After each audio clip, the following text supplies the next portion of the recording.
And we are handling. And we are talking about. And we are talking about destiny process. Destiny process. I want to minister to a topic titled Destiny Process. Every destiny has a process. If you are not ready for the process, you will remain in one level forever. Process is taken as a series of tasks, a series of conditions, a series of activities, a series of actions, series of steps taken in order to fulfill a particular end. So a process is a series of tasks, conditions, activities, actions, steps. You are supposed to know that the journey of destiny, it is not like somebody who went to university. It's not like somebody who is going to learn work. It's not like somebody who said, this and that is what I want to do. Now let me learn it. Before 1 year, as I do agreement, I will soon finish. No. There is a process in which God will use to process you before the fulfillment. If the fulfillment is handed over to you without process, you will abuse it. God who ordained destiny knows that you must pass through process. For if there is no process, you can never become a professional of that which God have called you to be. From Genesis chapter 37, from verse 5 to 10, the Bible says a man called Joseph is a man who knows that he's called and ordained for a bigger destiny. The Bible said he has a dream and he tells it to his family. And the Bible said after having that dream, God also gave him another bigger dream. Let me tell you, the first process of any destiny is the vision which God has given to you concerning that destiny. And after that vision, God will accompany that vision with a revelation of the destination of that destiny. Because every vision that is not accompanied with a revelation of the destination, you cannot fulfill it. Because it's like, I know I'm going to be a big person in the society. In which area? Do you hear this English? Yes, sir. In which what? Yeah.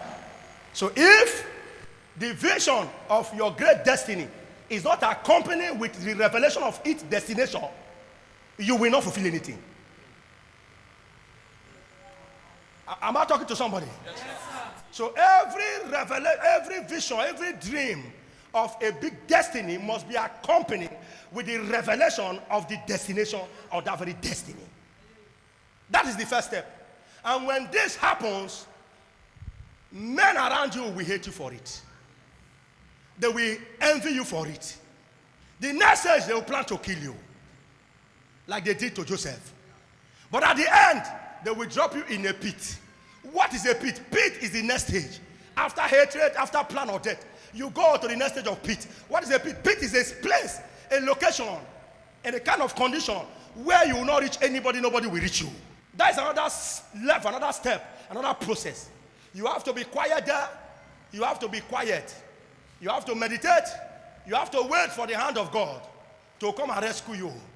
After pit, the only solution from pit is handing over to slavery. Am I talking to somebody? Yes, if you read Genesis chapter 37, from verse 12 to 18, he was sold into slavery. And he found solace in the hand of a slave master. He followed me, okay, thank God I am out of the pit. But now what next? Is he fulfilling the destiny? He's moving straight to slavery. He became a slave. Slavery is a period where you must serve somebody. If you are not able to serve, you remain in that pit. Slavery is a stage of what? Serving. Where you will serve without having say. You are under a captain's command. He was a slave. In Genesis chapter 39, verse 1 to 3, he started to become comfortable as a slave. Because the master now trusts everything into his hand. And the Bible says everything prospered in the house of Potiphar because God was with Joseph. And at that point in time, God knew that the fulfillment of that destiny was not for him to be comfortable as a slave in a slave master's house. Anytime people tell me, I don't know why people are troubling me, I say, my dear, any day you know that nobody is troubling you, it means you are the trouble.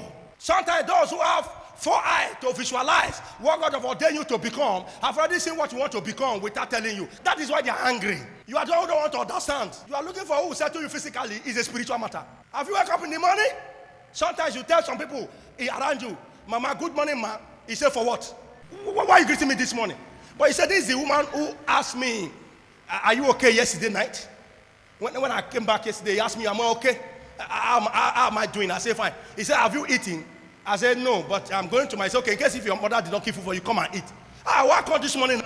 She's angry. She saw you spiritually when they checked their diviner. She have discovered that they have told her that you are ordained to be better than her children. That's why when she wake up, she get angry. When you not tell her good morning, I say good morning for waiting. What will be your problem? I tell her to look for one greet me. My children are enough to greet me. I beg pass. Has that happened to you? If it happened to you, you are ordained for greatness. If it has not happened to you, you have not discovered who you are.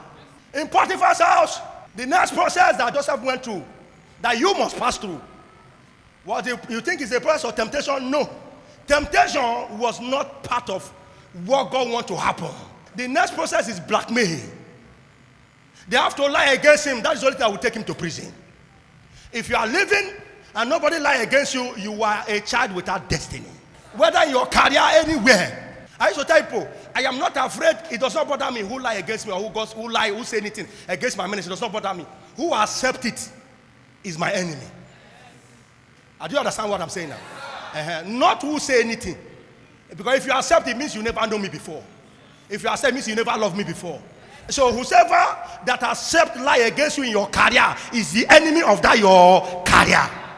So Potiphar's wife was not the enemy of Joseph. He was instrument from the heavenly Father to push Joseph out of the comfort zone as a slave. That was why he did what he did. Maybe they have preached to you another thing. Today you are hearing another thing. So the enemy of Joseph was Potiphar, who brought him, not his wife. Another stage, that stage is a stage where they will lie against him so that he will be displaced. He will be displaced from the place of comfort because his destiny is not yet fulfilled. And they move him to prison. I'm going to tell you something. He was still in a process, not yet in the place where God wants him to be. Sometimes, though we are grateful for where we are now, but yet we know that we are not yet where we want to be or where we have ordained to be. We are in a process. And in prison, which is a bigger process, prison is a war where you are limited not to have communication with the world, not to see people, not to move with friends, not to have any relative communicating with you. You'll be taken apart from everybody that you know before. Even when you have comfort before, you'll be cut off from that very comfort zone. You will remain in prison. In that prison is a place where God will now make sure you balance spiritually and become spiritually matured. Where your gift that God has given to you will now become matured. Where you now become more experienced. So that when God will now take you to the final stage, you will not be useless. So that you will make use of your gift to attain the final stage. In prison, Joseph, who was called a dreamer, in Genesis 37, verse 10 to 12, when the brothers saw him coming, they said, look at that dreamer, he's coming. In that very place, as I speak to you, in prison, he was no longer a dreamer.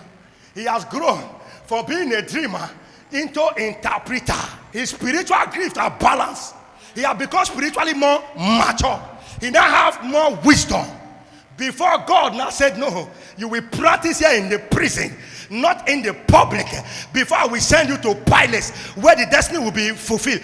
God have matured him spiritually. Before God now went in Genesis 41 to give Pharaoh a dream that Pharaoh and all his magicians cannot interpret. It was a process. And he became more matured. Before God now give problem that his wisdom and experience and gift will be a solution to. It's a process. That stage is a stage where you will think you are being punished, that somebody wants to subdue you, that somebody wants to slave you, that somebody wants to chase you, that somebody wants to cage you, that you want to behave the way you want to behave. You don't want anybody to tell you, it's like you think that everybody wants to cage you. No, you are in that stage where God wants you to be caged like a prisoner so that you will be spiritually mature, so that you become more wise, so that you now kind of have more experience, so that when God now launch you out of that cage to your final stage, you are not going to be useless to that final stage. You will now see your potentials making way for you. Because the Bible said the gift of a man maketh way for him to sit with kings. So if that gift has not become matured, God will not make way. God, that gift will not make way for you. Imagine Joseph dreaming. I ask you, what is the use of a dreamer to a dreamer? A dreamer need an interpreter. That gift, that skills in Joseph was the only certificate he had that qualifies him for the fulfillment of his destiny. He had the revelation, and that very revelation was accompanied with the revelation of the destination. But there is a process. You cannot just have a dream and go and sleep, except that your dream is a shallow one. Except you want to have a dream and wait for leftover. Help me test somebody. I'm not Lazarus. I'm not going to eat leftover. I don't want to eat the crumbs from the table of the rich man. I want to grow. I want to balance. I must be useful to the rich man, so we can die together in the same table, so that he will use me to handle the east when he's handling the west. I can never afford to eat the crumbs from the table of the rich man. If you don't want to eat the crumbs, you must prepare for the process. You must allow the process. You must follow the process. All these processes I mentioned, if you think it very well, is one of the things you are passing through, but you are not aware. Today, if you are under the sound of my voice, hear me. You are not yet in the location of the fulfillment of your destiny. No, you are not yet there. Do not be comfortable where you are now. Yeah, being comfortable where you are now will limit you not to get to where God has ordained you to get to. I've been telling you, say neighbor, push forward. Tell neighbor, pray yourself away from this comfort. Tell neighbor, never to be comfortable in a place where your hand can reach. Until you reach where only your eye can see. Never you settle. In Genesis chapter 43, the word of God said, famine came. And Jacob said, I heard there is corn, maize in Egypt. And he sent his children. So they went and they came back second time. The dream came to pass in 43. They bow to him without knowing him as their younger brother. Are you hearing me? Yeah. He had the revelation that their maize bowed to his maize. He had the revelation that the moon and sun, which is the accompanying revelation, bow to him. And I know that this thing is not a play.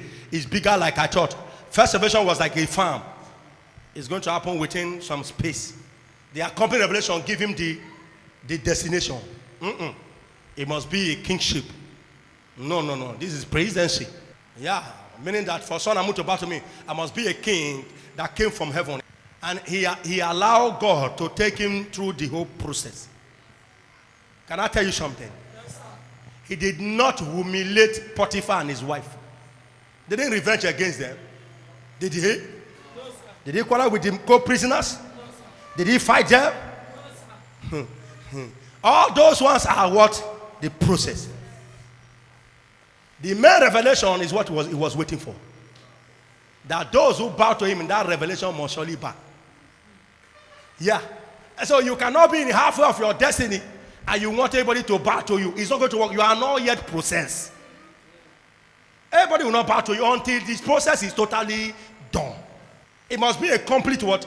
Process. You can't force people to bow to you. When God has finished processing you, you enter your throne. You don't beg for relationship. People come to you and they submit to you. They willingly do it. Because they are hungry, they are looking for maize. And you are the director and in charge of the maize stockhouse. They must greet the prime minister, good morning, sir, my lord. Because if not, the maize will not be sold to them. They bow to him. So never you deceive yourself. You cannot force people to bow to you.